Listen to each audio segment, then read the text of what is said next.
to this FA News AIE Conference Sponsor Spotlight. Joining me today is Philasande, General Manager Insurance at Netstar, one of the conference platinum sponsors. Thank you for joining me, Thank Phila. you very much. It's only a pleasure, and thank you for the opportunity as well. It's an absolute pleasure. So Netstar sits in a very important space where technology, mobility, safety, and insurance all meet. Why is the AIE conference an important platform for Netstar this year? So generally what we do from our end is we look at what the theme is, because that is quite pivotal and important for us in terms of where we find ourselves at this juncture as a telemetry company. So a lot of people know us for our stolen vehicle recovery, but there's a lot more from what Netstar has to offer. So if you talk about telemetry and the theme that is currently being showcased at the conference, it becomes very important for us to be able to be part of this so that we can interconnect with the insurers and the industry in its entirety so that we can bring the necessary changes that need to be brought into the space as we move forward. As a platinum sponsor, what message would Netstar like to bring to insurers, brokers, underwriting managers, and industry leaders that are all convening at the AIE conference? And I believe there's like 1,400 people attending. So for us, it's very important that within this platform, we bring forward the following.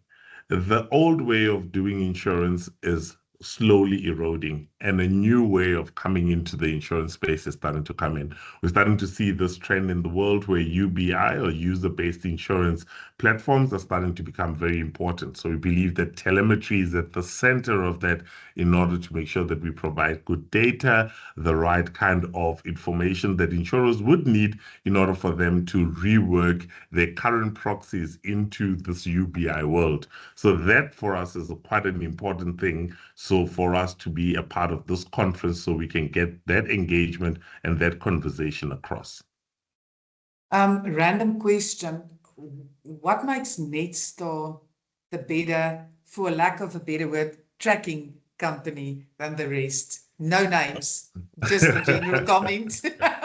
No, most definitely. Look, there's a lot that's being said around tracking and so forth, and Netstar is very different. One, we are part of a bigger group, and that bigger group is a technology structured company, which is Altron. So we form part of the Altron group. What makes us then different is that we have the ability to utilize our data totally differently. We have the ability to get our data to speak to specific needs that insurers have. So outside of just stolen vehicle recovery, there's a lot more that we can do for companies. I mean, in terms of our partners that we currently have, we provide very specific, tailored information or data points, including things like FNOL, which is the first line of notification at incident stage, which then sits at the center of what our purpose is, which is saving lives. Vehicle risk remains a major issue for insurers and for clients, from theft and hijacking to claims cost and changing the very important driving behavior. Let's get people off their phones. What trends are you seeing that the industry should be paying closer attention to? I think it's very important for the industry to start looking at what the proxies look like in terms of people taking out insurance. So the first one would be we have a much younger demographic coming into the workplace. They're the people that are buying vehicles and are getting insurance.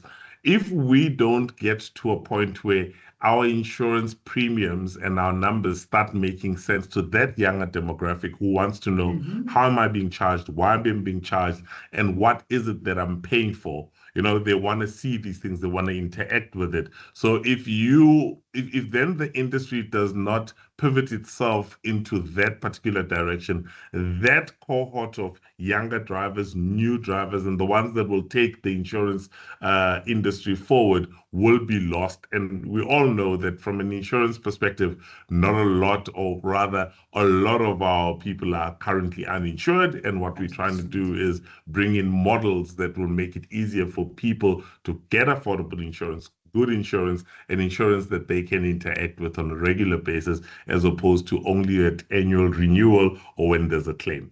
Yeah.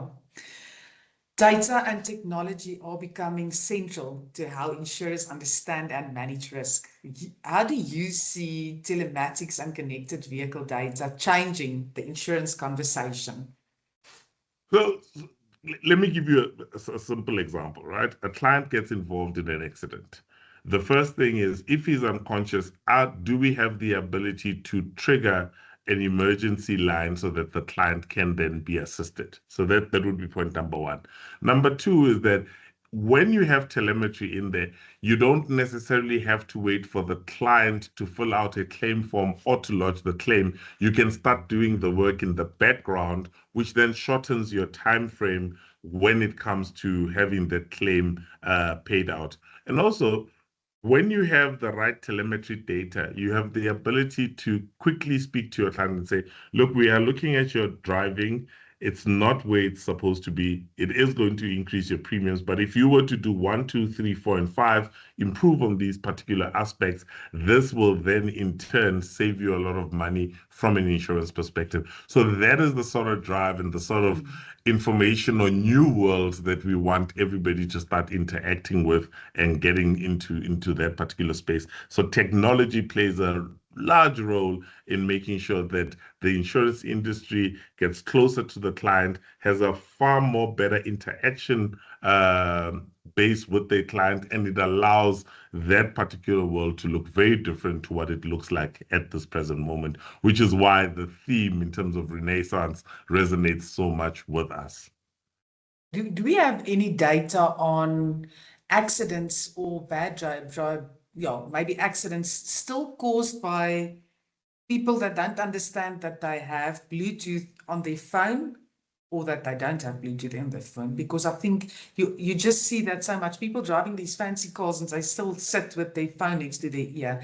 Have we got any data on the amount of accidents that's been caused by that, or don't We, we? we, we actually do, because we do look at when we do our accident reconstruction, we actually do have those data points that do show us that. And at the moment, we are seeing that about 35 to about 40% of the accidents that we are seeing are as a cause of lapse of concentration, which 90% of the time is linked to cell phones. So those are also some of those pinpoints that we need to be able to bring forward to them. And telemetry does do this for the insurer to be able to show that at these points and junctures, your client is mostly on the phone or has a lapse of concentration, which then leads to harsh braking, hard cornering, or things such as collision avoidance, or what leads to bumper bashings, especially at high peak traffic times.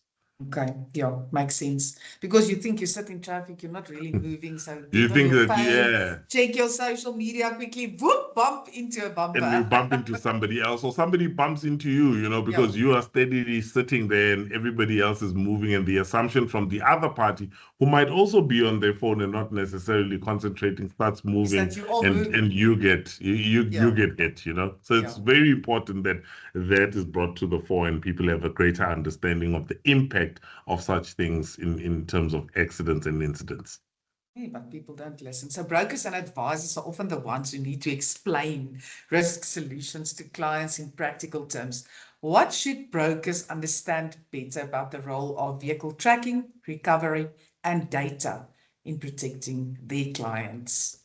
I think the most important thing from a broker and insurance industry in general and advisors is to understand that what we do is not just vehicle recovery. There's a lot of data that they can benefit from in terms of partnering with us. As an example, we are able to show them data points around nighttime driving, daytime driving, how far the person's driving. So it doesn't only just save around, how the person's driving and where the person's driving, but it also talks to how the risk is covered. For example, a lot of people would be covered under private use, whereas they use their vehicle for Oh, business. yes.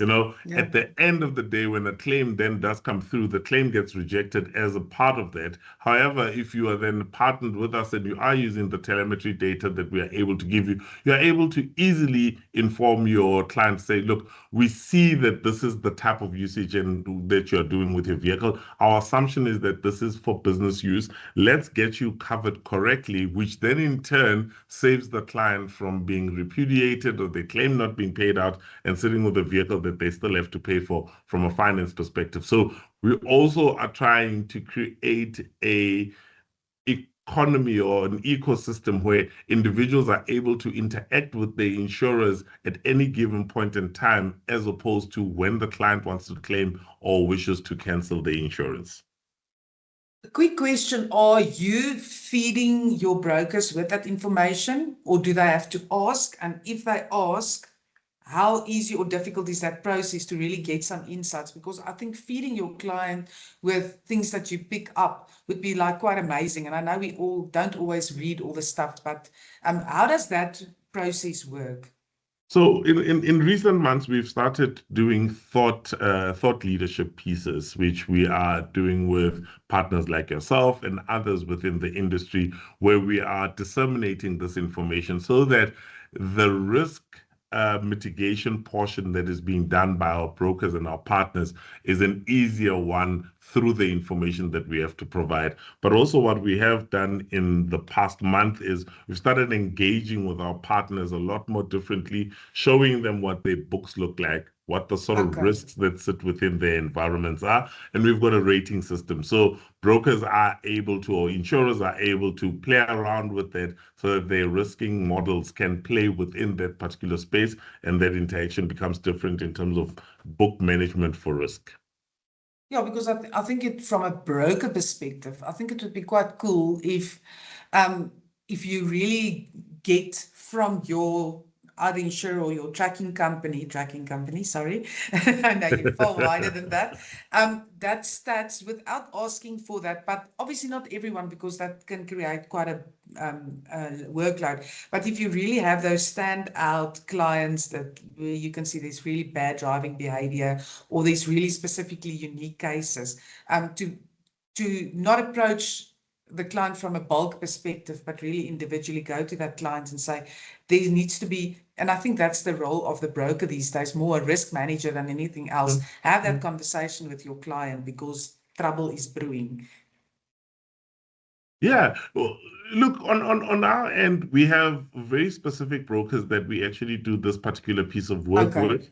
And what we have seen is that even their risk selection becomes a lot better because they then are able to move their clients into different insurers based on the kind of risk that they pose. And as that driving improves and so forth, they then are able to place those guys into better not better insurers, but into insurance cohorts that actually functionally work for them in terms of the need that they have. Yeah. So we definitely do that. We've got niche products that we actually work with specific brokers on to say, I am looking for drivers who are within the age of 23 to 35, because I know that that cohort is the one that's currently buying vehicles, but everybody's insuring them differently or giving them higher premiums. I want to manage that particular book, have a look at it differently. So UMAs are coming to us with those kind of things, and that is what we best solution for them. Yeah. Yeah, and don't forget the smaller broker now. Yeah. If you at the conference could get insurers, brokers, tech providers, and clients into one room for 10 minutes, what is the one question you think we should be asking more seriously about vehicle risk, data, and prevention?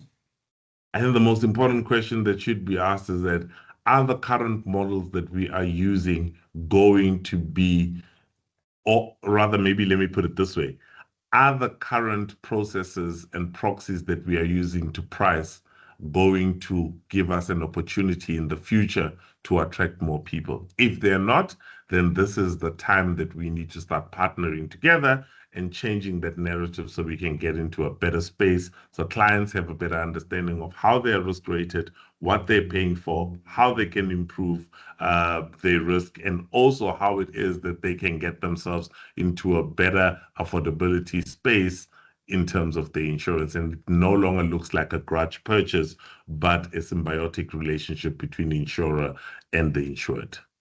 That's a great question you need to ask, because like you've touched on it more than once, is the an underinsured issue in our country is a big crisis, and I think motor per se is a big problem. And how I think that conversation has been going on for years, but how do we get that sorted? No, most The definitely. grudge And purchase technology, conversation. definitely the grudge purchase conversation is rather an important one. And we need to change that narrative, because insurance plays a big role in terms of making sure that the client is properly covered. When something does happen, they are not left out in the cold. So we want to bring that relationship much closer and change the insured's view of what insurance actually is.